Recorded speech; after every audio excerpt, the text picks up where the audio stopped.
Thank you, everyone. Thanks so much for coming. I'm very excited to be here. Up until about a month ago, we were in 33 Flatbush.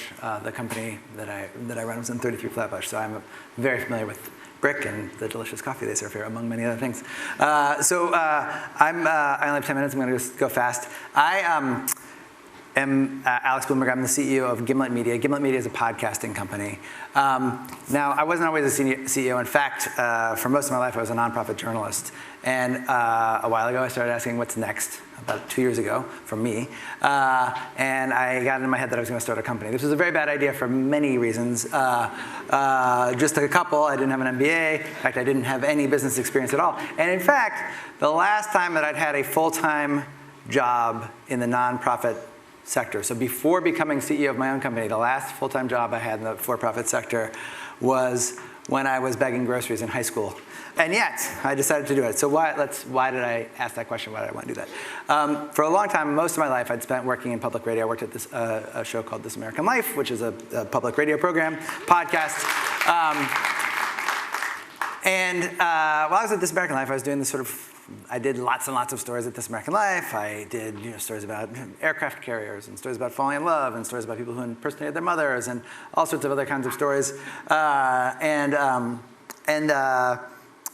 then sort of like about 10 years into working at This American Life, I got very interested in what seemed like a crazy thing happening in the world, which was that all these people were borrowing money that they had no chance of paying back.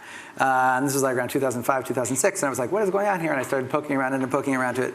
And that ended up in a story that we did on This American Life called The Giant Pool of Money, which was a show about the mortgage crisis, basically. And that led to Planet Money, which was a show that I started sort of in conjunction with working at This American Life. Started that about 5 years ago with my co-founder, Adam Davidson, who's a reporter at NPR. And what Planet Money did is that and I'm going to get to what's next in a minute. What Planet Money did is we sort of like hit on this idea that like, oh, the things that we did at This American Life, this sort of human-centric, funny, voicey sort of storytelling that we did at This American Life, about love and impersonating your mothers and aircraft carriers, we could also do about the financial system, about economics. And I'm going to play you a little clip of that. This was from a story. This was from a story we did called The Giant Pool of Money, which was about the mortgage crisis. And it's a guy named Clarence who had taken out was a gentleman, lived in Queens. He'd had 3 not very steady part-time jobs. He made a total of about $45,000. And yet he'd convinced the bank, or the bank had offered, he didn't have to convince them, the bank had rushed head over heels to give him a very, very large loan. And we asked him about that loan. Call it 540 for round figures. You basically borrowed $540,000 from the bank, and they didn't check your income. Right.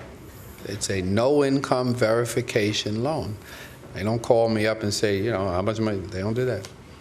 I mean, it's almost like you pass a guy in the street and say, you lend me $540,000? He said, well, what do you do? I got a job. Okay. I mean, it seems as if it's that casual, even though there are a lot of papers that get filled out and stuff flies all over with the faxes and the emails and all like that. Essentially, that's the process.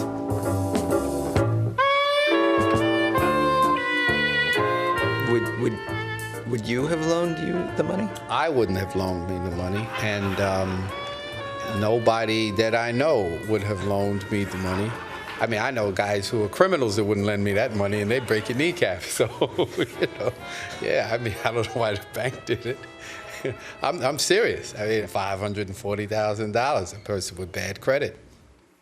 All right, so that was the kind of stories that we did at Planet Money all the time. We would try to find the humans with preferably sense of humor about their own situations who could sort of help explain what the economic things that were happening all around us. And by 2008, 2009, there was lots and lots of economic things happening all around us. So that grew. And what I was seeing going on at Planet Money was I was seeing this approach, this American Life approach, really working. More and more people started listening.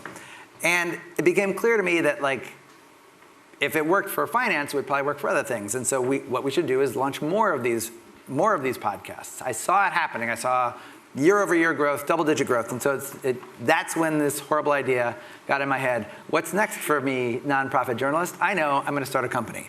So I did that. I'm fast-forwarding through a lot of details, but the thing that you need to know is that I started that company, and what I was doing is I was leaving these two big platforms, This American Life and Planet Money, where I'd had millions of listeners, lots and lots of people that would sort of like, that I could sort of talk to, and I was going out on my own without the support of those companies. And so I felt like I needed to do something to gain attention to myself. This was like, I didn't have a social media following at all. I had like 2 Twitter followers. I was about to give up this gigantic audience for nothing, and it was just me on my own. So I was like, I got to do something to gin up interest in what I'm doing. And I was going to try to raise money, right? So I was going to go to investors and say, invest in me. I'm going to make a podcast network. Me, a guy who'd had the last for-profit job was a bagger, grocery store bagger. So that didn't go so well. So what I decided to do is I was going to record the process of doing that. So I went out, and so I would set up these meetings with investors, and I would bring my recording equipment with me, and I would record those conversations. And I put it together in a podcast called Startup.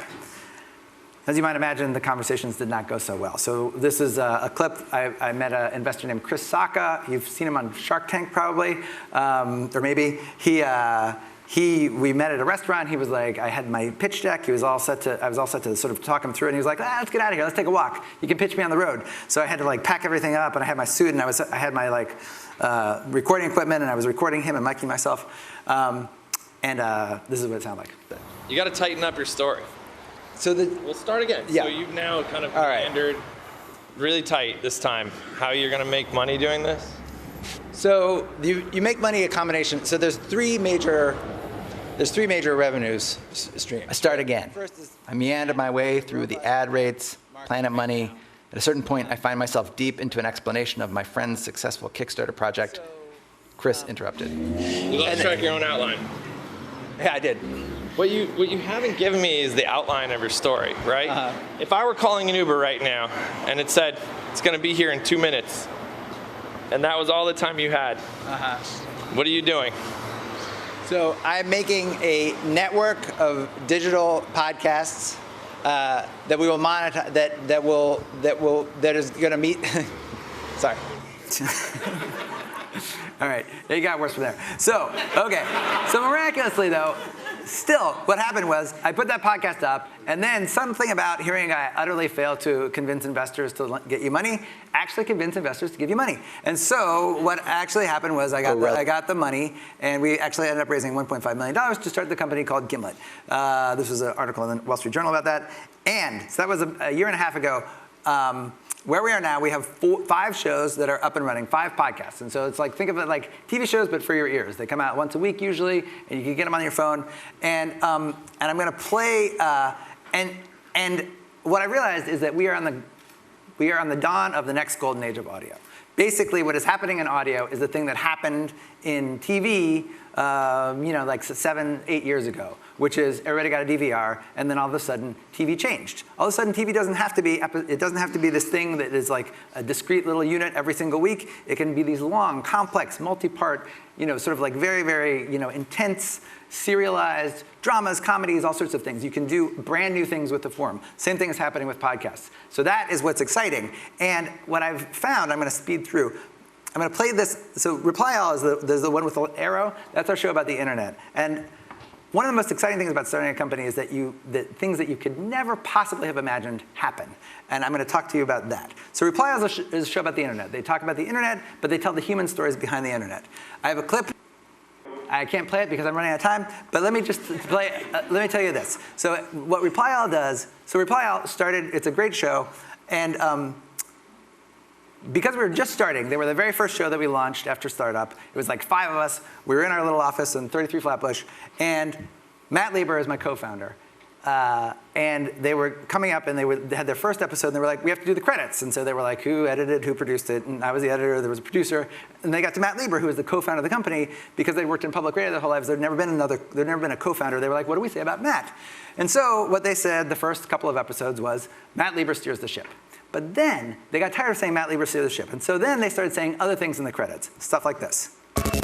Reply All is me, PJ Vogt, and Alex Goldman. We were produced this week by Shruti Pinamaneni and Chris Neary. We were edited by Alex Blumberg and Paul Ford. We were mixed by the Reverend John Delore.